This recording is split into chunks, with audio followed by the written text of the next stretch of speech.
Friend, let's discuss this question. In Wheatstone bridge PQRS की आपको value given है। How much resistance must be put in parallel to the resistance S to balance the bridge.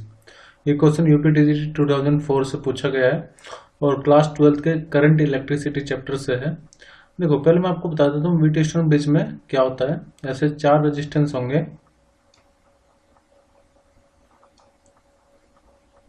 इनके बीच में galvanometer लगा रहता है,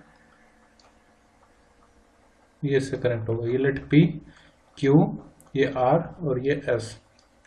अब balance condition में यहाँ पर पूछा है बैलेंस कंडीशन ऑब्टेन करने के लिए। तो बैलेंस कंडीशन क्या होती है, पहले मैं आपको ये बता देता हूँ। बैलेंस कंडीशन एक तो ये होता है कि जो बीच में गैल्वेनोमीटर लगा है इससे कोई करंट नहीं जाना चाहिए, जो करंट की वैल्यू होगी वो 0 होगी। दूसरा, P/Q इक्वल होना चाहिए R/S के, ये भी बैलेंस कंडीशन है। एक्चुअली जब करंट 0 हो जाता है तो P/Q की वैल्यू R/S के इक्वल होनी चाहिए।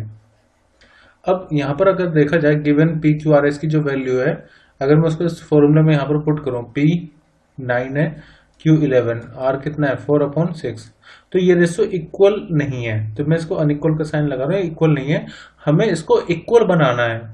अब कैसे बनाना है, तो क्वेश्चन में बोला गया है कि आपको कुछ रेजिस्टेंस पैरेलल में कनेक्ट कर देना है S के साथ ताकि बैलेंस हो जाए।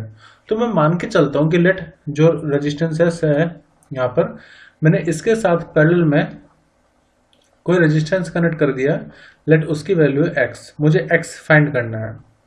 अब क्योंकि हम इसको पैरेलल में यहाँ पर कनेक्ट कर रहे हैं, तो कनेक्ट होने के बाद ये सर्किट बैलेंस हो जाएगा। और बैलेंस कंडीशन हमारे पास क्या होती है कि P/Q बराबर होगा क्या, R/S के। P/Q इक्वल होगा R/S के। लेकिन अब यहाँ पर सिर्फ S थोड़े ना है, अब S के साथ X भी तो है और दोनों पैरेलल में है। पैरेलल में होता ये कि अगर मान लीजिए दो रेजिस्टेंस है R1 और R2 और वो दोनों पैरेलल में है, तो उनका R इक्विवेलेंट होता है R1 इंटू में R2 अपॉन में R1 प्लस R2। एक्चुअली ये वही वहां से आता है 1/R से, 1/R1 प्लस 1/R2 है। इसको आप एलसीएम लोगे, रेसिप्रोकल करोगे तो ये आ जाएगा। तो अब जो S पहले मैं यहाँ पे लिखा था P/Q equal to R/S, S की जगह पर अब इन दोनों का इक्वल रेजिस्टेंस आएगा जो कि होगा S इंटू में X अपॉन में S प्लस X, यानी कि दोनों रेजिस्टेंस की मल्टीप्लाई अपॉन में दोनों का एडिशन। ठीक है, अब सब वैल्यू पुट कर लेते हैं जो जो वैल्यू हमें पता है। जैसे P की वैल्यू कितनी है 9, Q की वैल्यू 11, R की वैल्यू 4 और S की वैल्यू 6। यहाँ पर 6 into x upon 6 plus x हो जाएगा। ओके, और इसको हम यहाँ पे ले जाएंगे ऊपर, तो हमें मिलेगा 9/11 इक्वल टू 4 इंटू में 6 प्लस एक्स अपॉन में 6x। अब क्रॉस मल्टीप्लाई कर देते हैं, तो ये हो जाएगा 6 इंटू 9 यानी कि 7×4 54x equal to 11 into 4 44, 6 plus x, या आप इसको ऐसे भी लिख सकते हैं 54x इक्वल टू 44 इंटू में 6 प्लस में 44x।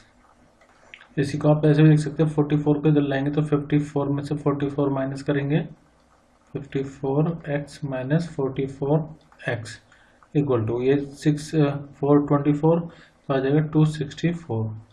यहाँ पर होगा 10x इक्वल टू 264, या x इक्वल टू 264 को डिवाइड करना है 10 से, तो इसका मतलब ये आ जाएगा 26.4 ओम।